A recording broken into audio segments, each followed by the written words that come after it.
An atheist, if asked, "Who made you?" will answer, "Well, nobody, nothing. We, as a creation, are the result of the Big Bang, which brought the universe into existence, and we are the result of evolution, which brought life into existence and the diversity of life as we know it." That is the atheist answer. But does that answer make sense? I would submit that it does not, and here is the evidence. To begin with, let's look at the Big Bang. First of all, let's understand that the Islamic religion does not have any problem with the Big Bang. Islamic religion does not deny that the Big Bang happened. The Islamic religion, however, teaches that the Big Bang was under the control of the Creator. Now, which makes more sense? For us to believe that it was a random event, or that it was under the control of the Creator? To begin with, the Big Bang did not start with the explosion. The Big Bang started long before. Before the explosion, there was a primordial dust cloud, a dust cloud in the nothingness of space, which drew together as a massive hyperdense core of mass and energy, and it was that exploded. So, where did this dust cloud come from? Where did the primordial dust, where did the energy come from for this explosion? If there is one thing we know from science, it is that we do not get something from nothing. In the explosion, it was the greatest explosion in the history of our universe. It blew everything outward to the universe as we have it today, which is expanding as we know it. And yet we are to believe that this supposedly random event resulted in the perfection of the universe as we know it, whereas any other explosion results in destruction and chaos. We are to believe that the Big Bang resulted in the perfection of the universe as we know it. This is an example where science contradicts science. What do I mean by that? If you are going to explain the universe on the basis of science, you cannot have science contradicting the science that explains the existence of the universe. In science, there is a general principle called entropy.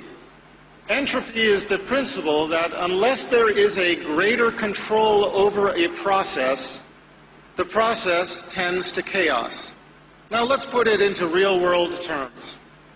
It does not matter whether you are talking about your child's bedroom, the kitchen sink, your workplace, or a complex chemical reaction. If it is not under control, it generates into chaos. If your child does not clean up his room, if somebody does not control the dishes in the sink, if somebody does not control the chemical reaction, the result is going to be random and chaos. But we are to believe that the massive explosion of the Big Bang resulted in perfection and not chaos. This is an example where science contradicts science. In the same way, when the atheists explain our existence as living beings, they use the example of evolution, natural selection. First, there was a single-cell organism. From the single-cell organism evolved all of life as we know it. But you know, if there's one thing that we know from our lives, it is that if you look at something, you know where it came from. If you look at a painting, you know that there was a painter. If you look at a sculpture, you know that there was a sculptor. If you look at a building, you know that there was an architect and a construction company. And yet we are to look at creation and think that there is not a creator. This is the proposal. The proposal of the atheist is that we evolved by natural selection with the absence of a creator. But I have a question for those who put forward this theory. Natural selection can explain a lot of things. It can explain the diversity of species. It can explain the fossil record. It can explain where the dinosaurs came from and where they went to. But how can you explain where the soul came from? If you believe in the existence of a human soul, how can you explain this as having evolved? For that matter, how can you explain life as having evolved? And what do I mean by life? I mean the power that gives a body, once assembled, to live. We have reached a point in science where we can transplant virtually every organ of the body. We can make a Frankenstein if we so desire.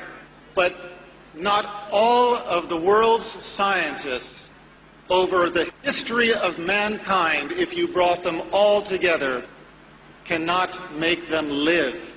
We cannot even make the wing of a gnat in the perfection that it has been made by our Creator. And we cannot give a body life. That is why, once dead, medicine is not able to revive a dead person, even when their organs are still functioning. So, the explanation that we developed from natural selection is another example where science contradicts science. We have the example of millions of years of evolution or natural selection, and the proposal is that everything in our existence, if we don't have some control over it to keep it in order, everything degenerates into chaos, except for the Big Bang and except for evolution. Those two things, just by themselves, they tended toward perfection. Well, there are some people who accept that explanation, but I submit to you that it is not of those who are enlightened, it is not of those who have open minds or open hearts who accept that explanation. The Arabs have a story that they like to tell. A Bedouin is traveling in the desert. He comes upon an oasis, and in the oasis there is a perfect palace.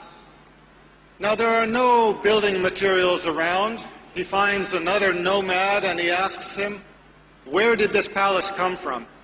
And the nomad said, "Oh, subhanallah, glory to be our Creator, you would not believe where it came from.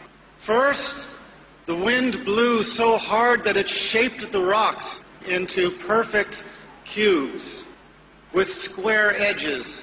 And it tumbled the rocks over the desert until they all fell together in the shape of this palace, in perfect assortment.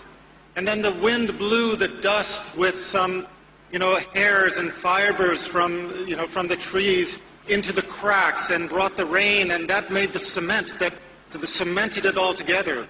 And then lightning strikes blasted the sand into sheets of glass and blew the sheets of glass into the windows. And then the elements took wood from the far corners of the earth and shaped it with the wind and the different force of the elements into furniture and into window trim and doors. And tornadoes and hurricanes carry it here and drop the doors into the door places, drop the windows and made the window frames, tumbled the furniture into the rooms. These strong winds took the fibers out of the backs of our sheep, wove them together into tapestries and carpets, and coated the floors with it. And all of this happened just in this one place on earth to make this perfect palace. When we begin thinking about it, we cannot help but roll our eyes and realize, come on, this guy is crazy. This is impossible. And yet what we are told to believe is that the Big Bang and natural selection, through the two most climactic events in the history of creation, accomplished something even greater than this.